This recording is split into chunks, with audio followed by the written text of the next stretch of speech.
يا أيها الذين آمنوا اتقوا الله حق تقاته ولا تموتن إلا وأنتم مسلمون. Assalamualaikum warahmatullahi wabarakatuh. Waalaikumsalam warahmatullahi wabarakatuh. Izin bertanya, ana punya sahabat, dia terlahir di keluarga dan lingkungan yang menganut paham Islam jamaah, di mana organisasi ini termasuk salah satu takfiri, artinya kelompok yang bermudah-mudahan mengkafirkan muslim yang lain. Alhamdulillah 2 tahun belakangan beliau sudah mengenal kajian sunnah dan mengikuti kajian-kajian rutin diam-diam dari keluarganya. Mudah-mudahan Allah memudahkan hijrahnya. Amin. Pihak keluarga beliau termasuk yang sangat kental memegang keyakinan Islam jamaahnya. Sampai pernah ibunya share mengingatkan anaknya untuk tidak keluar dari organisasi tersebut, karena jika keluar akan diboikot dan sebagainya. Allahul musta'an. Akhir-akhir ini alhamdulillah ada salah satu kakaknya yang mulai ragu akan kebenaran keyakinan Islam jamaah. Beliau dan kakaknya sudah menggali info tentang kesalahan Islam jamaah melalui tayangan Ustadz Amin Nurbait maupun mantan ulama Islam jamaah yang telah hijrah seperti Bapak Khalil Bustami. Alhamdulillah. Hanya saja masih belum mampu cara menyampaikan kepada ibu secara halus supaya bisa dipahami dan diterima ibunya. Kakaknya mulai menanyakan kepada sahabat saya ini beberapa hal berkaitan dengan Islam jamaah dalam pandangan kajian sunnah untuk coba didiskusikan dengan ibunya. Diharapkan hidayah juga untuk ibunya, amin. Karena ibunya yang paling kekeh terhadap keyakinan ini. Pertanyaan tersebut, oh ini pertanyaannya di belakang panjang banget. Satu, membantah Nur Hasan, kalau saya bilang Pak Nur Hasan gitu ya. Membantah Pak Nur Hasan, pendiri Islam jamaah, sebagai satu-satunya orang yang bersanad hingga ke Rasulullah Sallallahu Alaihi Wasallam. Kalau ini jelas kebohongan besar, ya. Ini jelas kebohongan besar. Sebenarnya statement seperti ini nggak ada sih ya, nggak ada. Cuma memang ada banyak nasihat-nasihat, cukup banyak yang memang membuat kesan seperti itu. Seakan-akan selain beliau ini nggak ada yang punya isnad. Nah, sekarang kalau misalnya selain beliau nggak ada yang punya isnad, kita bisa tanya, beliau dapat isnad dari siapa? Gitu ya. Oke. Apakah beliau dapat isnad dari orang yang majhul, yang tidak dikenal? Oke. Kalau beliau dapat isnadnya dari orang yang majhul, yang nggak jelas, ya mungkin beliau bisa mengatakan isnad yang seperti dia miliki hanya dia yang punya. Dan ini nggak bisa diverifikasi kalau sudah begini. Karena apa? Sumbernya majhul, nggak jelas. Nah, kalau sumbernya majhul, nggak jelas, nah, secara ilmu mustalah bisa diterima nggak? Nggak diterima. Yang kedua, kalau beliau gurunya jelas, dan ini yang diklaim kan ya, yang diklaim sebagai gurunya terutama adalah Syekh Umar Hamdan, Syekh Umar Hamdan Al-Makhrasi. Baik. Nah, Syekh Umar Hamdan Al-Makhrasi itu punya banyak murid, ratusan atau bahkan mungkin ribuan, dengan kapasitas beliau sebagai ulama yang terkenal di zamannya. Baik. Nah, kalau ulama sekelas Syekh Umar Hamdan memberikan isnad kepada salah satu muridnya, masa iya yang lain nggak diberi? Gitu. Masa iya Syekh Umar Hamdan hanya memberikan isnad kepada siapa? Pak Nur Hasan saja, yang lain tidak. Itu nggak mungkin, gitu ya. Itu tidak mungkin. Bahkan di Ma'had Haram sekarang tuh loh, ada guru Ma'had Haram yang dia apa? Punya isnad atau ijazatul riwayah dari muridnya Syekh Umar Hamdan. Gitu ya. Nah, jadi kalau benar omongan seperti ini dari Pak Nur Hasan, berarti beliau bohong. Beliau bohong. Gitu ya, beliau bohong.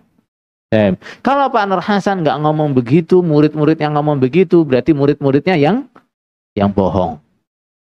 Gitu ya. Jadi sangat tidak benar kalau yang punya isnad hanya beliau. Ini masalah. Kalau katanya Jokam sih, kalau ada dulu penerobos tua yang mengatakan ulama-ulama yang guru-gurunya Pak Nur Hasan atau yang selevel dengan Pak Nur Hasan, murid-muridnya itu sudah dibasmi oleh kerajaan Arab Saudi. Sehingga kalau kita mau mencari ilmu yang murni, ilmu mangkul yang murni, yang bersanad seperti Pak Nur Hasan sudah nggak ada. Ini jurus ngibul ya, yang hanya bisa dipercaya oleh orang-orang yang sudah termakan doktrin atau nggak mau mikir, gitu ya, nggak mau mikir. Nah, seandainya benar ada pembantaian ulama dalam jumlah yang sangat besar, masa iya terus nggak ada kehebohan, ya, nggak ada berita yang ramai, itu satu ya. Yang kedua, nah, seperti Syekh Umar Hamdan sendiri, murid-muridnya, biografinya jelas kok, matinya kenapa, matinya kapan, ya. Nggak ada terus yang diceritakan mati karena pembantaian oleh kerajaan Arab Saudi, nggak ada. Ya, ini hanya jurus ngibul, jurusnya orang ngibul. Terus lagi ya, kenapa sih ada doktrin seperti ini? Artinya seakan-akan yang punya isnad itu hanya Pak Nur Hasan. Ini sebenarnya adalah trik, trik jahat. Nah, kalau saya bilang ini trik yang sangat jahat untuk melakukan pembodohan. Ketika sudah dikesankan bahwa yang punya isnad hanya beliau, ditambah dengan doktrin sebelumnya bahwa ilmu kalau nggak ada isnadnya nggak sah, maka murid-muridnya tidak akan mau belajar ke tempat lain. Kenapa? Kalaupun belajar ke tempat lain, ilmunya nggak ada sanadnya, nggak sah, nggak mangkul. Nah, sehingga murid-muridnya nggak mau belajar ke tempat lain, belajarnya sama dia tok. Ketika belajarnya dari satu arah, maka penyimpangan-penyimpangan yang dia ajarkan tidak akan diketahui oleh murid-muridnya. Nah, ayat-ayat yang dia tafsirkan salah, hadis-hadis yang dia tafsirkan salah, nggak akan disadari oleh murid-muridnya. Ditambah lagi, dia kemudian, atau murid-muridnya lebih tepatnya ya, mengatakan bahwa dari sekian banyak sanad yang dimiliki oleh Pak Nur Hasan, ya, yang diberikan kepada jamaah itu hanya 5 dari kutubus sittah, ya, hanya 5 dari kutubus sittah. Bahkan waktu mau asrama Ibnu Majah itu bingung. Nah, nanti kita asrama Ibnu Majah ujung-ujungnya nggak ada sanadnya gimana, gitu. Tapi akhirnya kan terus Pak Khalil dapat sanadnya, terus akhirnya pakai sanad yang didapat oleh Pak Khalil itu. Nah, terus sanad yang lain kemana? Nah, ini lagi. Nah, lagi-lagi pakai dongengan. Nah, ini yang lebih cocoknya, ini dongengan ini disampaikan ke anak-anak kecil saja sebenarnya. Untuk kelasnya orang tua atau untuk kelasnya orang-orang yang terpelajar seharusnya sangat nggak percaya dongengan seperti ini. Apa itu katanya? Sanad-sanad yang lain katanya itu hilang. Nah, hilangnya gimana? Waktu beliau datang dari Makkah, Beliau itu naik becak, kitab-kitabnya ditaruh di becak, terus tukang becaknya kabur. Masya Allah. Nah, masuk akal? Coba pikir, masuk akal enggak? Ya? Nah, kalau sanad itu sepenting itu menurut apa yang mereka pahami, masa iya terus nggak ada usaha untuk nyari becaknya itu lari kemana? Zaman segitu kan nggak seramai zaman sekarang toh. Nah, nyari tukang becak apa namanya di wilayah Kediri itu kan juga nggak sulit toh. Oh iya. Nah, nggak sulit. Nah, seandainya betul-betul hilang, setelah itu beliau juga balik ke Mekah, kan juga bisa toh datang ke gurunya yang dulu atau ke murid gurunya yang dulu minta lagi sanadnya kan juga bisa, nggak sulit kok. Nah, tapi katanya ada lagi alasannya. Nah, waktu beliau balik ke sana itu guru-gurunya atau teman-teman sekolahnya itu sudah nggak ada semua. Itu tadi cerita itu tadi udah dibantai semua itu katanya. Ada sisa katanya satu orang pincang. Pakai cerita apa nih? Satu orang pincang yang waktu dibantai itu dia lari ke gunung katanya. Ini cerita apa ini? Nah, orangnya sekarang nggak mau keluar rumah katanya. Dah, muridnya ya percaya diceritain ngono iku. Nah, ini apa maksudnya ada cerita kayak gini nih coba. Kalau yang punya isnad hanya dia, kemudian isnadnya hanya tersisa apa? 5 kitab itu, maka muridnya nggak akan berpikir belajar kitab-kitab yang lain. Kenapa? Nggak ada isnadnya, wis pokoknya mau kutubus sitah iki. Nah, kutubus sitah pun dengan penafsiran yang diterima dari dia.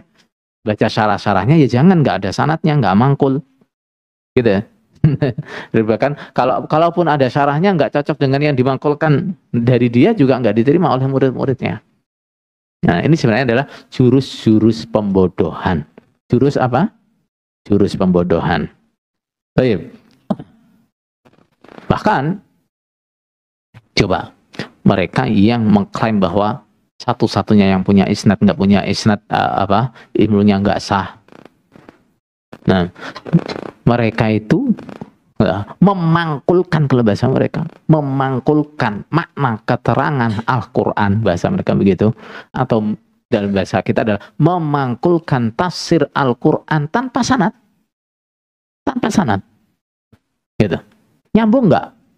Dia atau mereka memangkulkan tafsir Al-Quran ala mereka, gitu ya. Jadi Al-Quran yang mereka terima, alhamdulillah sekabiane puji iku lillahi kedua Allah Rabbil alamin pangerane sa alam kabeh. Nah, yang mereka ajarkan seperti ini, gitu. Sanad yang dipakai itu sanad bacaan hafaz, gimana? Nyambung nggak? Nah, mestinya mereka mengajarkan tafsir Al-Quran, itu sanadnya ya pakai sanadnya tafsir, gitu ya. Sanadnya pakai sanad tafsir, bukan sanad bacaan. Nah, berarti apa itu? Nah, makna keterangan Al-Quran yang mereka ajarkan kepada jamaahnya itu nggak ada sanadnya. Sudah? Nah, berarti bisa dikatakan itu nggak mangkul. Kalau dengan teori mereka nggak mangkul. Kalau nggak mangkul nggak sah, berarti itu yang nggak sah berarti. Paham? Jadi ini membesar-besarkan sesuatu yang tidak dimiliki. Yang kedua, membantah bahwasanya imam yang dibaiat yang menjamin masuk surga. Gampang saja kalau mau bantah itu. Ya. Gimana bantahnya? Dia lo belum tentu masuk surga. Kalau dia belum tentu masuk surga, bagaimana dia akan menjamin rakyatnya untuk masuk surga? Bagaimana dia diklaim sebagai adalah jembatannya rakyat untuk masuk surga? Dia sendiri belum tentu masuk surga. Sebenarnya sih kalau bahasa seperti ini nggak ada sih ya. Nah, tapi bahasanya biasanya adalah jamaah itu bisa masuk surga kalau ada penyaksian dari imamnya. Ada penyaksian dari imamnya. Salah satu dalilnya gimana? Nah, gimana? Yauma ta'ti kullu unasin bi imamihim. Gimana ayatnya? Yauma nad'u kulla unasin bi imamihim. Nah, pada harinya aku memanggil semua manusia bersama imam-imamnya. Nah, ini kalimat imam-imam ini mereka artikan adalah imam-imam seperti mereka. Padahal yang dimaksud imam dalam ayat ini apa? Buku catatan amal. Itu yang paling rajih adalah artinya adalah buku catatan amal. Karena tulisan ayatnya, faman utiya kitabahu biyaminihi faulaika yaqra'una kitabahum. Barang siapa yang diberi kitab amalnya dengan tangan kanannya, maka faulaika yaqra'una kitabahum, maka mereka akan membaca kitabnya dengan senang hati, dengan gembira. Tapi di sini mereka artikan, coba kalau orang nggak punya imam besok di hari kiamat, dia mau datang bareng siapa katanya? Atau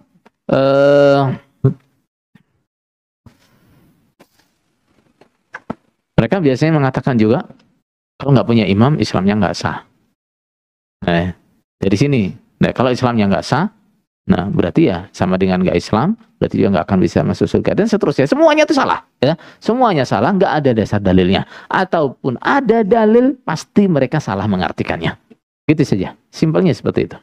Nah, jadi kalau mau membantah, tanya apa dalilmu? Ya, kalau mereka menunjukkan dalil saya adalah ayat ini, ayo dikaji ayat ini artinya gimana? Sampai ngerti bahasa Arab enggak? Gitu, misalnya dia berdalil dengan yauma nad'u kulla unasin bi imamihim, sampai ngerti bahasa Arab enggak? Kalau sampai ngerti bahasa Arab, coba ya, perhatikan ayat kulla unasin bi imamihim. Setiap orang Allah panggil dengan imamnya. Berarti dalam ayat ini disebutkan semua orang punya imam. Sudah? Nah, semua orang punya imam. Jadi kamu nggak bisa mengatakan kalau nggak punya imam nanti mau datang dengan siapa, enggak. Ayat ini menunjukkan bahwa semua orang punya imam. Nah, sekarang imam yang dimiliki oleh semua orang itu apa? Ada kalanya kitab catatan amalnya, dan ini pengertian yang paling logis. Ada kalanya apa itu? Panutan, baik itu dalam kebaikan ataupun dalam kejelekan. Nah, yang artinya gimana? Orang-orang yang baik dia akan datang dengan orang yang paling baik. Orang-orang yang jahat dia akan datang di belakang orang yang paling jahat. Makanya dalam ayat misalnya Fir'aun, yaqdumu qaumahu yaumal qiyamah. Nah, Fir'aun akan datang di mana? Di depan kaumnya. Jadi dia paling depan, kaumnya di belakangnya. Paham? Nah, jadi artinya seperti itu. Ya, ayat ini sama sekali tidak menunjukkan kalau kamu nggak punya imam besok di hari kiamat bagaimana, atau kalau kamu nggak punya imam maka Islammu nggak sah. Sama sekali tidak menunjukkan itu. Yang ketiga, alasan mengapa keyakinan Islam jamaah tidak logis. Memang sangat tidak logis. Itu tadi misalnya. Nah, tidak logisnya itu satu. Ya, masalah misalnya klaim bahwa yang bisa masuk surga itu hanya kelompok mereka misalnya. Nah, itu sangat nggak logis. Nah, nggak logisnya gimana? Rasulullah Shallallahu Alaihi Wasallam misalnya mengatakan, aku pernah diberi pilihan oleh Allah memilih antara separuh umatmu dimasukkan surga atau syafaat. Rasulullah memilih syafaat. Nah, kenapa? Rasulullah berharap yang bisa masuk surga dari umatnya lebih dari separuh. Sekarang pertanyaan, anggota Islam jamaah itu sampai separuh umatnya Nabi Muhammad atau tidak? Tidak sampai separuhnya. Baik, Rasulullah Shallallahu Alaihi Wasallam mengatakan, pintu surga untuk umat Nabi Muhammad itu lebarnya antara Makkah dan Hajar. Hajar itu kota di Yaman. Atau dalam riwayat lain, pintu surga untuk umat Nabi Muhammad itu kalau ditempuh dengan perjalanan dan kuda yang bagus, itu butuh waktu 3 hari 3 malam.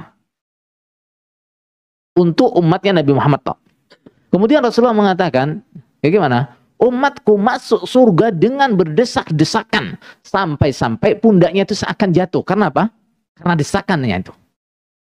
Sekarang, yukam itu jumlahnya berapa? Kalau dihitung di total paling gede itu jumlahnya 1,5 juta. Bagaimana mereka akan memenuhi pintu yang sejauh itu? Bisa?